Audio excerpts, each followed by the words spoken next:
Hello everyone, कैसे हैं बच्चों आप लोग? Hope you are well. So again we are just going to have this video for the literature.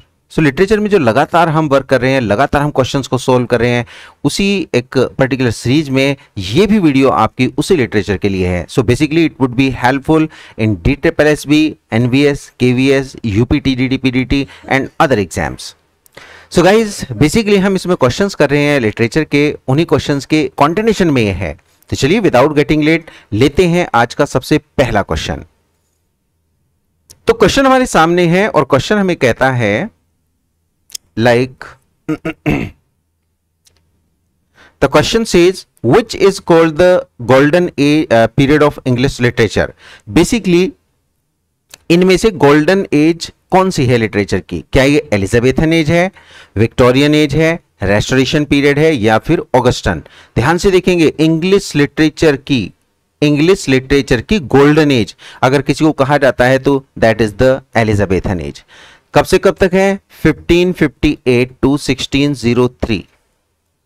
Why it is called the golden age of literature? Because the great dramatists like Christopher Marlowe, Spenser, Philip Sidney, Shakespeare, Ben Jonson, Christopher Marlowe, etc. They were the greatest figures of this age.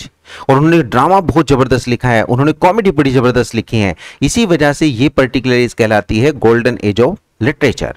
So answer हमारा क्या जाएगा? Answer would be ए. आते हैं next question पे.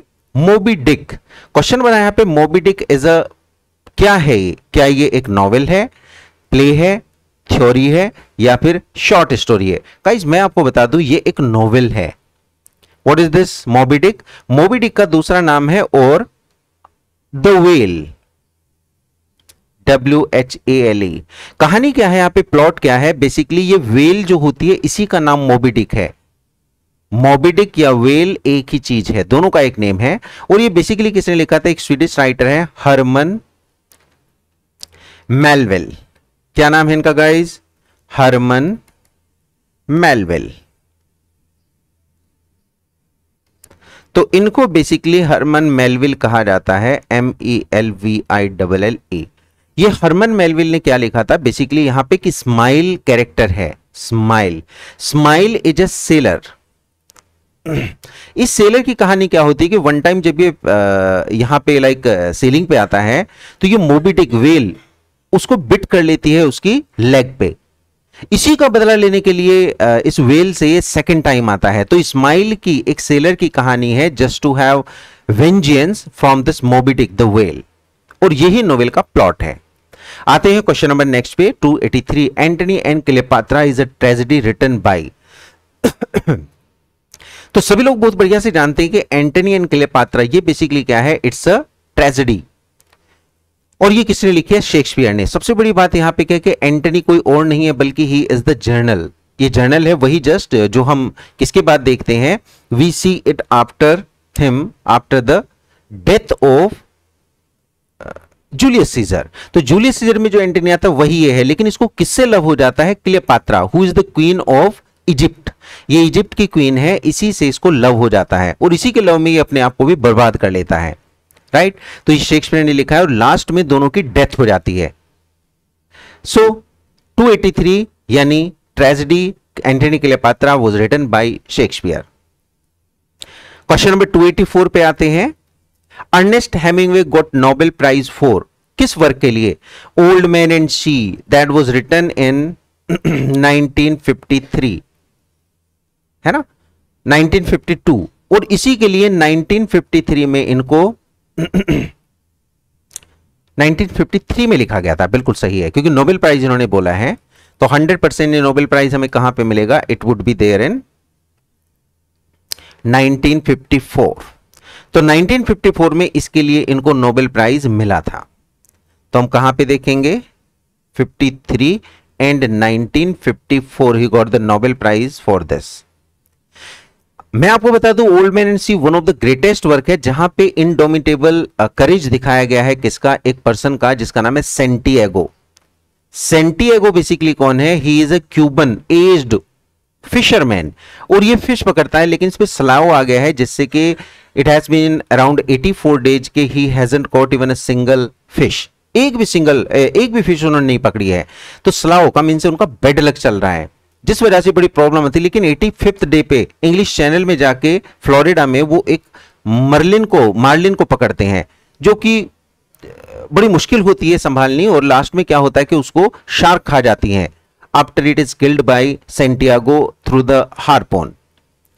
बस यही कहानी यहाँ पे इंडोमिटेबल करेज की है, सेंटियागो की, जो कि ओल्ड फिशर मैन है क्यूबा का। और यहाँ पे जबरदस्त चीज क्या दिखाई गई है, दिखाया गया है सेंटियागो का एक करेज जो है, जिसमें कहा जाता है कि a man can be destroyed, a man can be destroyed, एक मैन को आप डिस्ट्रॉय तो कर सकते हो बट नॉट डिफीटेड, आप उसे डिफीट नहीं कर सकते, क्योंकि उसमें इंडोमिटेबल लाइक करेज है। तो आंसर हमारा क्या जाएगा, आंसर वुड बी ए। अगले क्वेश्चन की बात है, Utopia is an ideal state written by, ये यूटोपिया जो वर्क है बच्चों किसने लिखा है, तो आंसर हमारा जाता है थॉमस मोर। थॉमस मोर ने यूटोपिया कैसे लिखा था, रेनेसेंस पीरियड में यानी कि रिवाइवल ऑफ द लर्निंग में लिखा था। और बेसिकली इसका क्या एक थीम है कि it was an ideal state. Utopia बच्चों कैसे माना जाता है, Utopia it's suppose to be an ideal state, इसको एक आइडियल स्टेट की तरह से यहां पे रखा गया है। कैसे आइडियल स्टेट कैसा, यानी कि ये एक ऐसा स्टेट है जिसको इक्वल सोशल ऑर्डर के रूप में माना गया है। How it has been taken as a equal social order, यानी यहां पे कोई छोटा बड़ा एटसेट्रा कुछ भी नहीं है, सब कुछ इक्वल है। ये किसका कहना था, थॉमस मोर का, अपने किस वर्क में, यूटोपिया में। तो इसीलिए इसको कहा जाता है a land of nowhere, a state of nowhere, utopia. अगले क्वेश्चन पे आते हैं, what is the masterpiece of T S. Eliot. भाई अगर हम टी.एस. एलियट के the long song of love songs of J. Alfred professor बड़ा जबरदस्त है। प्रिल्यूड इनका है ही नहीं, prelude basically had been written by, the prelude has been written by W William Wordsworth. लेकिन वेस्टलैंड अगर मैं कहूं तो वेस्टलैंड एक जबरदस्त वर्क है, that was written by T S. Eliot. T S. Eliot ने इसको लिखा था, और ये क्या थी बच्चों, ये एक पोएम थी। It was a poem the wasteland. इस वेस्टलैंड में बेसिकली वो क्या करते हैं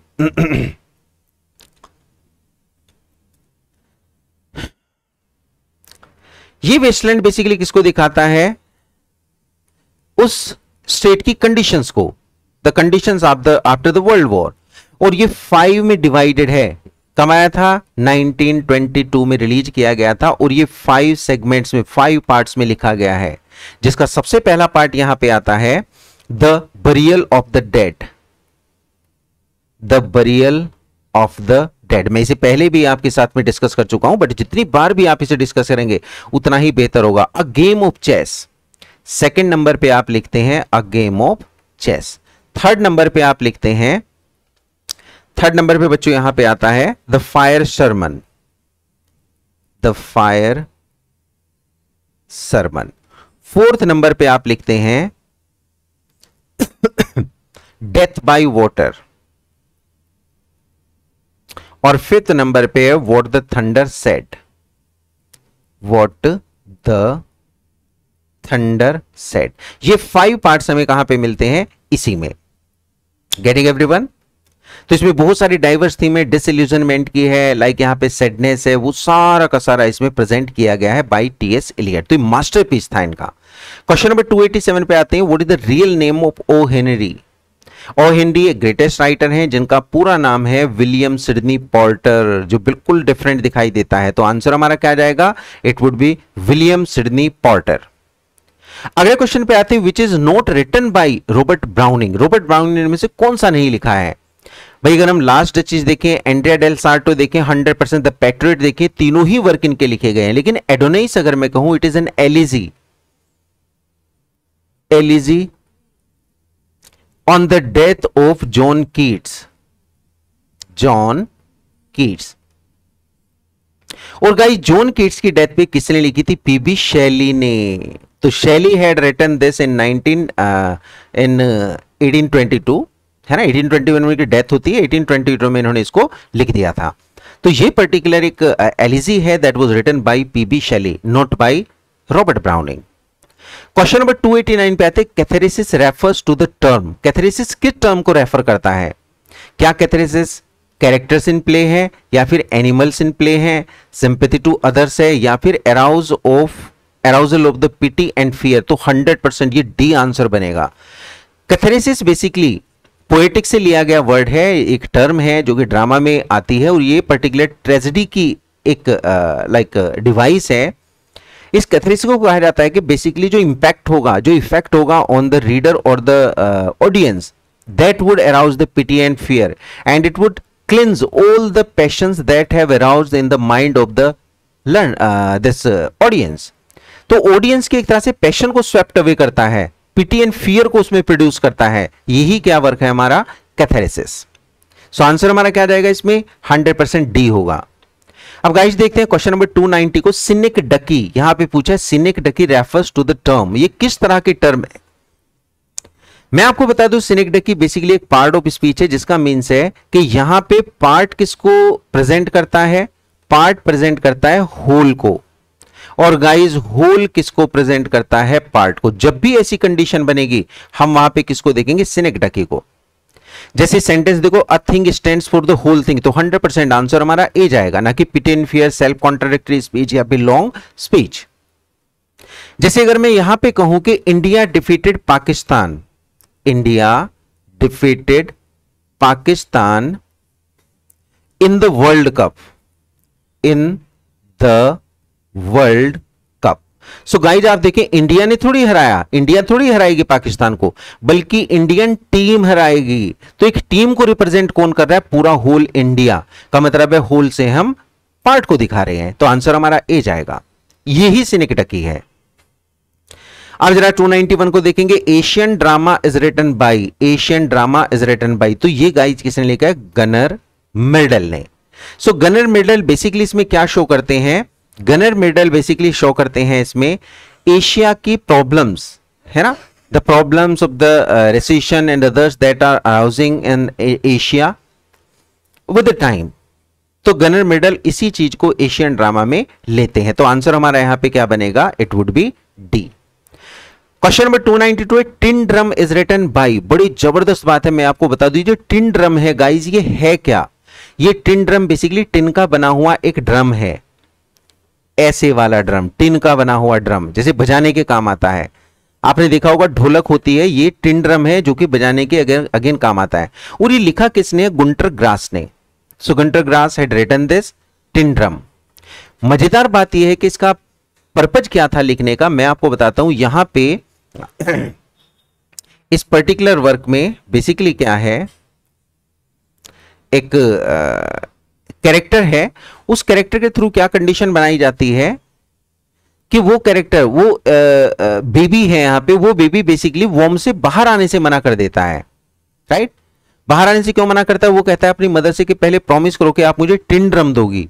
तो वो जब प्रॉमिस करती है तभी वो वॉर्म से बाहर आता है, यानी कि पैदा होता है। पैदा होने के बाद वो सारी कंडीशंस अपनी चारों तरफ देखता है, लाइक डिस्टोपियन टाइप कंडीशंस वो देखता है कि कैसी कैसी कहानी बन चुकी है, लोग कितने सेल्फिश हो चुके हैं, मेटलिस्टिक हो चुके हैं, स्पिरिचुअलिटी या फिर नेचर के पास जाने वाली कोई कंडीशन है ही नहीं।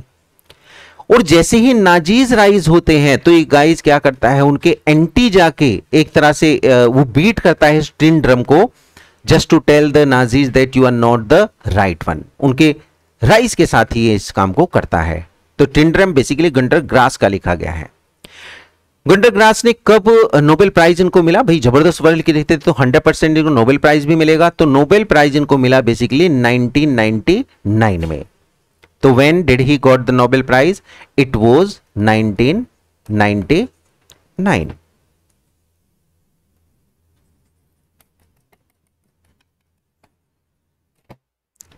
तो हम यहां पे देखेंगे कि actually he got the Nobel prize in 99। तो हमारा आंसर सी बनेगा। अगले क्वेश्चन पे आते, midnight children is written by, किसने लिखा है मिडनाइट चिल्ड्रन को। तो 100% गाइज सलमान रश्दी, सलमान रश्दी। और बेसिकली मिडनाइट चिल्ड्रन कैसा है गाइज, ये उनके बचपन की, उनके चाइल्डहुड की कहानी है जिसमें उन्होंने बहुत सारे कॉन्ट्रास्ट एक तरह से दिए हैं। तो उनके चाइल्डहुड की ही कहानी है, how he see this world, perceive the world, Salman Rushdie has shown this. और ये वर्क बेसिकली मैं कहूं बड़ा ही कंट्रोवर्शियल रह चुका है, और इन्हीं वजहों से and other satanic versus etcetera इनसे इनके लिए फतवा जारी हो चुका था। क्वेश्चन नंबर 295 देखते हैं। The white tiger was written by whom? Aravind Adiga. तो it was written by Aravind Adiga. अब बड़ी बात यह आती है बच्चों के 2008 में इनको बुकर प्राइज इसके लिए मिला। He got the Booker prize in 2008, और ये यंगेस्ट थे, सेकंड यंगेस्ट इस लाइक प्राइज को लेने वाले। जबरदस्त prize Aravind Adiga White Tiger के लिए। अब मैं आपको बता दूं कि बेसिकली इस व्हाइट टाइगर में क्या देखते हैं। यहां पे एक मेन कैरेक्टर है Balram Halwai. Balram Halwai is the main character, the protagonist here. इसी के थ्रू वो इंडिया के कास्ट सिस्टम को एंड गाइज रिलीजियस सिस्टम को, जो कि डिवाइड करने वाला है, पे हाईलाइट करते हैं, उसको कहीं ना कहीं क्रिटिसाइज करते हैं। तो गाइज आज के इस सेशन में हम इतने ही क्वेश्चंस करेंगे। मिलते हैं नए सेशन में, तब तक आप इसे लाइक करें, शेयर करें, सब्सक्राइब करें। Thank you so much.